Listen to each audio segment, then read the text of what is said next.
السلام عليكم ورحمة الله وبركاته عشاق الكورة. النهاردة عندنا تشريح لفريم جديد.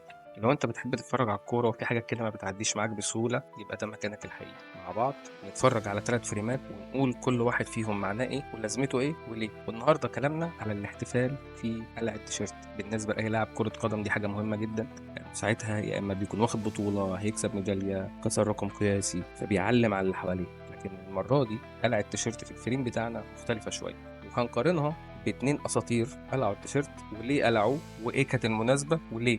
تمام، ونقارنها بعد كده بالاحتفاليه اللي معانا او بالفريم اللي معانا مع اللاعب بتاعنا، ونشوف هو عمل كده ليه. في الاول هنشوف احتفاليه ميسي انه قلع التيشيرت وليه. طبعا كل عشاق برشلونه وريال مدريد عارفين الماتش ده، واكيد في ناس كتير اتفرجت عليه وعارفين السبب الاساسي اللي خلى ميسي يرفع التيشيرت في اللحظه دي، لان هو فعلا قتل املهم في عقر دارهم، قضى عليهم. طبيعي احتفالية قلع التيشيرت هنا في اللحظة دي كانت مهمة، وإنه يرفع التيشيرت ويوجهه للجمهور بالطريقة دي بتاعت ميسي. رفع التيشيرت بتاعه في وش الجمهور. في وش جمهور مين؟ في وش جمهور ريال مدريد.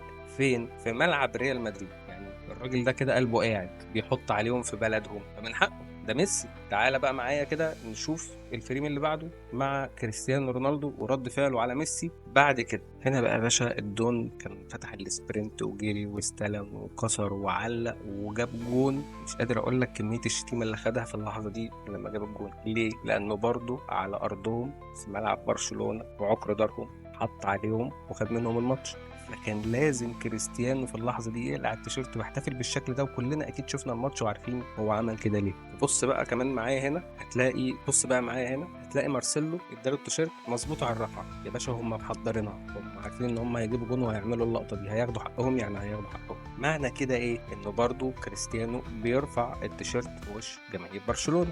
المهم ان انت قدام جماهير فريق الخصم. هنا النقطة، احنا عايزين نوصل لنقطة ان احنا بنعامل الفريق الخصم. اما عندنا بقى احتفالية قلع التيشيرت المرة دي جديدة مختلفة، شعورها مختلف. انا مستغربه ومستغرب هو فكر كده ازاي وعمل كده ازاي وساب التيشيرت يقع على الارض ازاي. انت عارف انت لابس تيشيرت مين؟ انت عارف الرقم اللي مكتوب على التيشيرت ده كان بيلبسه مين؟ انت قلبك جابك ازاي اصلا تسيب التيشيرت يقع من ايدك على الارض وبعد كده تحط ايدك في ودنك؟ ده انت قلبك قاعد، يلا قلبك قاعد قوي. انت بتعامل جماهير الاهلي. احنا بنيجي نتفرج على الاهلي علشان بنشجع الاهلي، مش بنشجع امام عاشور. افهم مكانك فين جوه الفرقه. انت مكانك جوه الفرقه انك تبسط الناس اللي قاعده في المدرجات بتتفرج عليك. كمشجعين بنشجع الاهلي مش بنشجع امام عاشور، احنا بنشجع الاهلي. الاهلي دايما باللي فيه. انك تقلع التيشيرت يا امام وترفعه في وش الجمهور معنى كده انك بتتحدانا احنا. انت بتتفرج علينا يالا. انا مش عارف انت قلبك جابك تعمل كده ازاي، مش عارف. واعرف ان جمهور الاهلي لو ما حبكش مهما تعمل طلب ان انت تمشي، حتى لو انت الكارثه بتاع الفريق. خلي بالك من النقطه دي. ولو انتوا معايا لحد دلوقتي واتفرجتوا معايا على الفريم ده وعجبكم الكلام،